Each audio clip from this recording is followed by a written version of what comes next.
misy fitenenana hoe lozan'izay a ny aviany fanafitohinana amiko manokana zany a dia ity andro-panjakana ity ny fitsarana avo no lalampanorenana no nanafitohina tamin'ny fanekeny olona anankiray tsy malagasy intsony fa nanaro ny zoam-pirenena maha-malagasy azy tamin'ny fahasivy volana septambra 2024 ka androany raha ny kabary nataon'ny filohan'ny fitsarana avo no lalampanorenana teo a dia ohatrany hoe izy indray no lasa mivoaka favoria ao anatin'ilay tantara fa tsy adinonay tompokoa ny fanapa-kevitra ny raisinareo tamin'ny daty izay nyteneko teo io fa tsy nisy izao zavatra izao a raha toaka nolavinareo a ny firotsahan'ny olona anankiray a tsy malagasy intsony a tamin'ny fahasivy ny volana septambra 2024 13 azafady tao anatin'izay rehefa tsikeran'izay ny tenako a dia nahitako loza fa tsy namelanja ny olona izany a raha tsy voaloka tamin'ny asako zao ny teniko ary androany engany mba ho lasan'izay ny ratsy a fa nisosiny tsara indray no hitantsika ato amin'ity fitsarana avo a momba lalampanorenana ty misy fomba fiteniny clame irany dideratsiraka izay hoe je pardonne mais je n'oublie pas dikan'izany dia zao hoe mamela elika izahay misy taminareo ny mifona misy taminareo ny anatsiny fa tsy adininay a ny tsy nety a nataonareo a teto amin'ny firenena lozan'izay ny viny fanafitohinana makasitraka makatera ny colonel Renirina Mikael andray tanana ny fitatanana zany dia miazakazaka be dingadinganina angamba izy a dia tonga amin'ny hoe anao fianianana rehefa afaka ora vitseo zany aloha dia eo moa zany efa tsy de vaovao ny fandrenesana ny ataontsika hoe réaction ny instance internationale anisan'izany ny Union africaine anisan'izany zao ny ONU farany teo zany a ino zany efa bokotra tsindrina zany aloha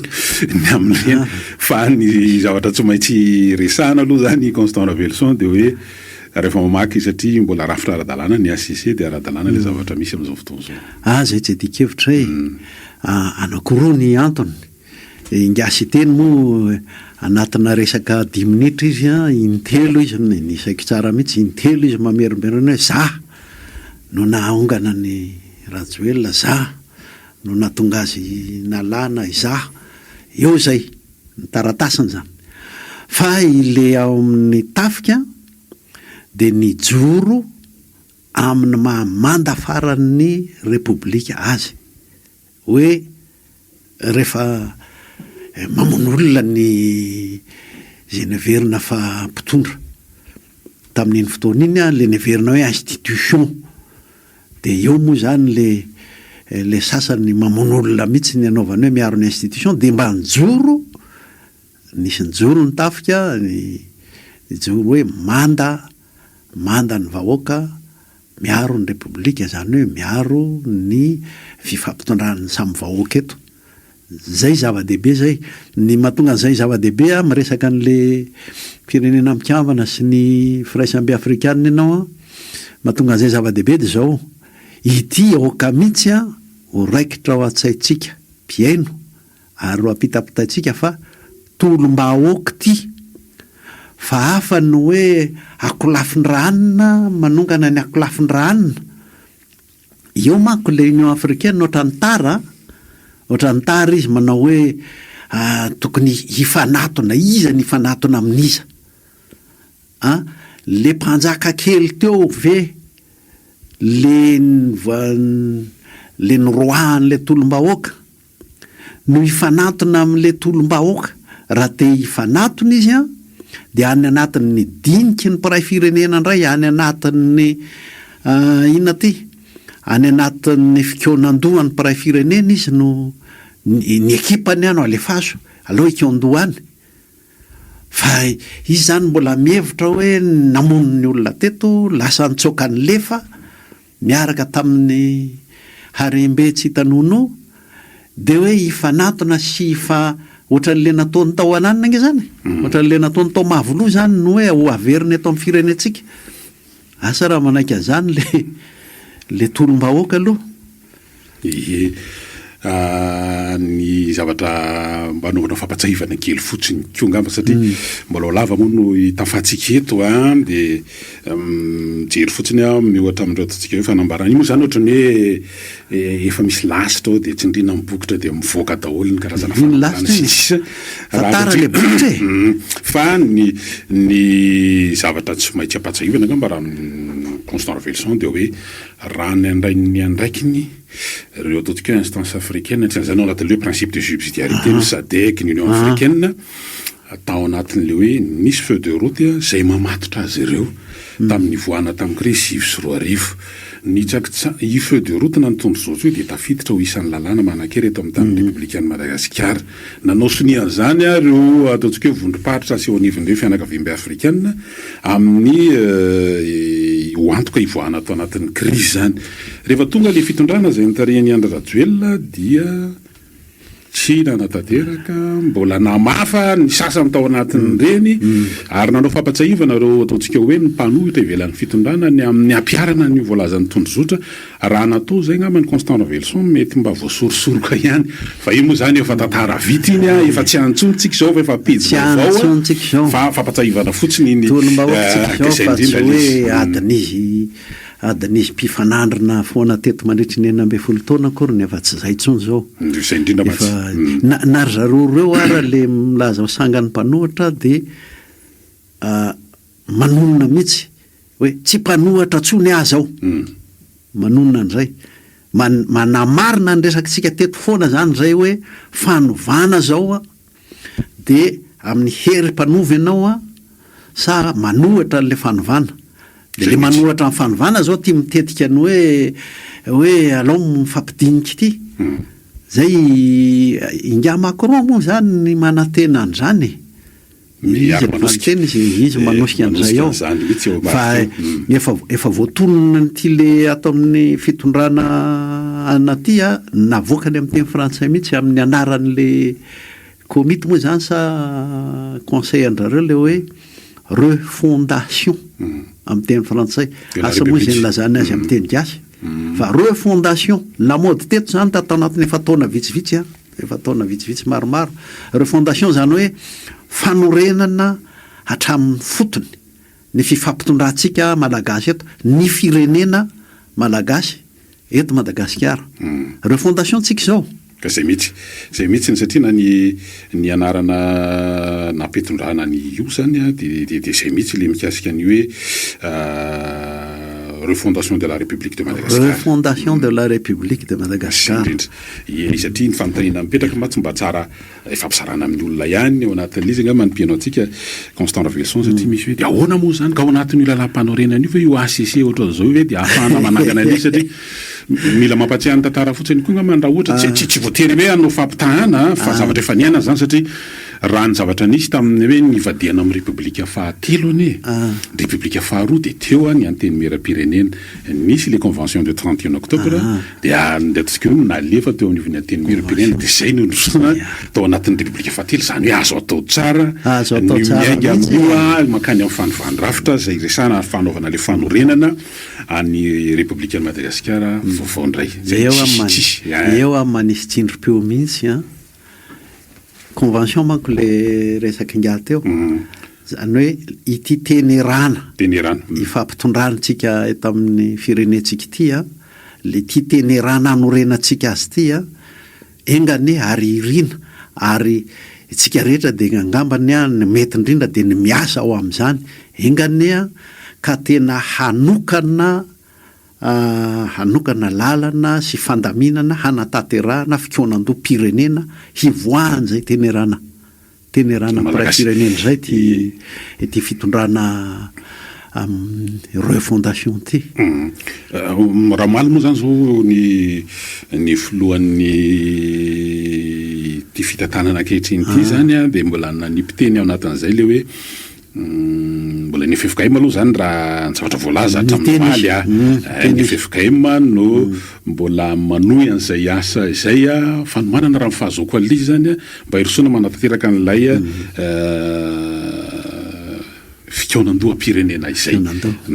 dia zany izy hoe ny fotoana dia tokony tsisy ho verivery na olany andro amin'ny adina koa na varombariana amin'ny zavatra hafa indray satria tsy mbotsombo'ny voalavokibo moa mbola misy tsomatyaritra koa ile tenin'iny hoe tsy olany andro amina resaka tsy amokatra zay mihitsy ny filazany azy mazava be mihitsy zany zay mifantoka amin'ny ain-dehibe zao ny ataontsika ary nan zavatra hifampidinihana amin'le tenerana ny mpiray firenena ary dia efa zava-dehibe mandray an'reto tanora génération Z reto azy ao za moa mijery sy manaraka ny zavatra avoakandrareo foana fa amindrareo dia masaka tsara mihitsy zay dia manambara amin'ny fomba ofisialy fa zay tsy hiditra amina seza naiza ary tsy avy aminay nandeha hiaraka délégation makatsy makary zay dia mahaleo tena fa izahay dia olo-pirenena anaraka tena anaraka tsy piriany ary aloha atao amin'ny fiteny tanora hoe anaraka maseka fandeha an'ity zavatra ity ary ny azo moa samy mahatanora azy angamba dia zay ny teny hitany hoe congrès pirenena misy an'izay ny fanambarany zareo azo raisina ihany zay ao anatin'le hoe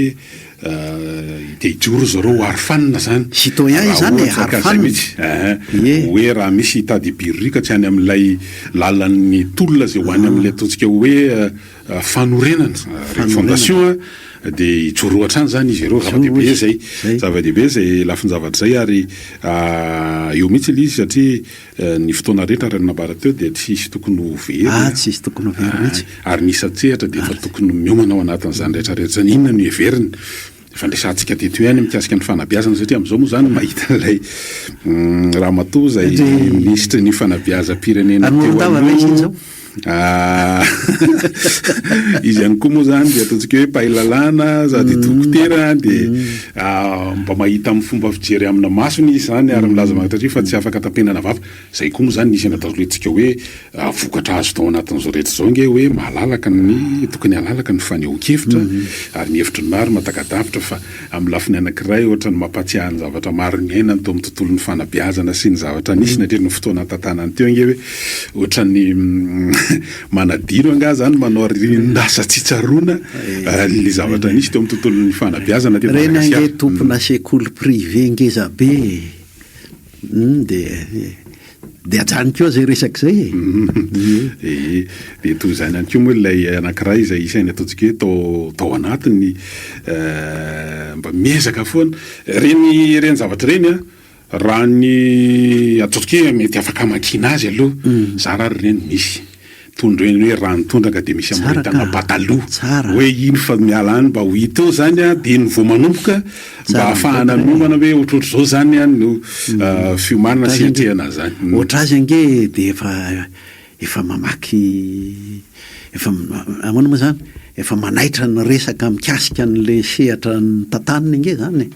efa mamaky resaka afandray le manao hoe mamorona hoe zay manana tafika alikisa sy ny sisa fa dia zao samy hafa ihany zay ka raha iady hevitra madama kely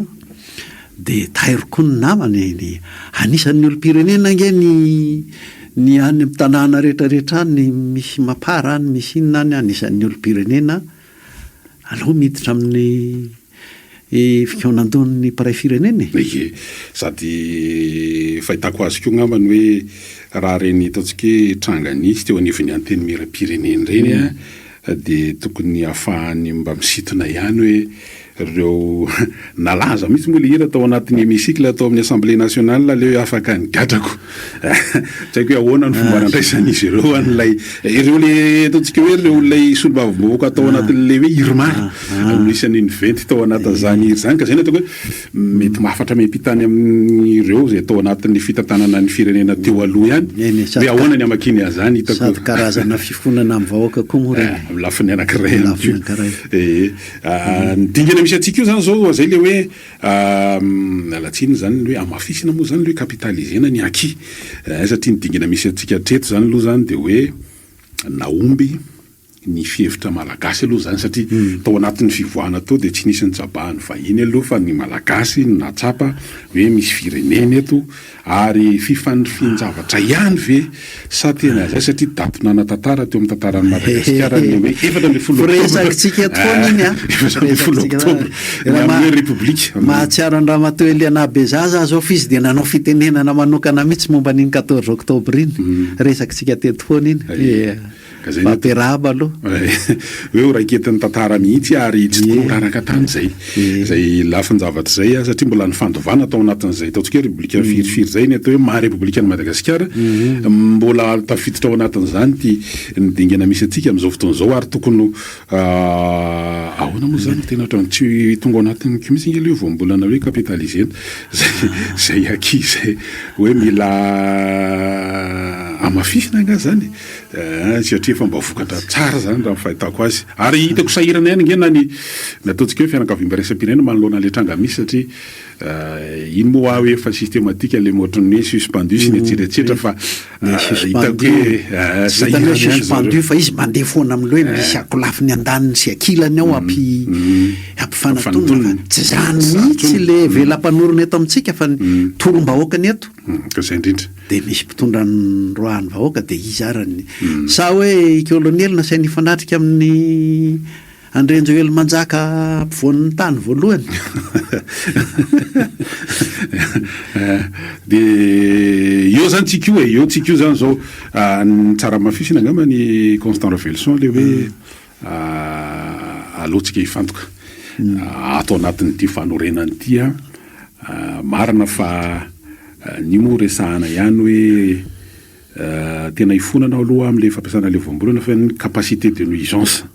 zany trio Rajoelina Ntsay Ravatomanga zany nga enjana be teo satria teo amin'ny fahefana teo amin'ny vola nampiasaina ihany koa ny fitsarana fa tsisy nieritseritra mihitsy hoe ianareo en 3 semaines ao anatin'ny 3 herinandro dia nivadika ny petsy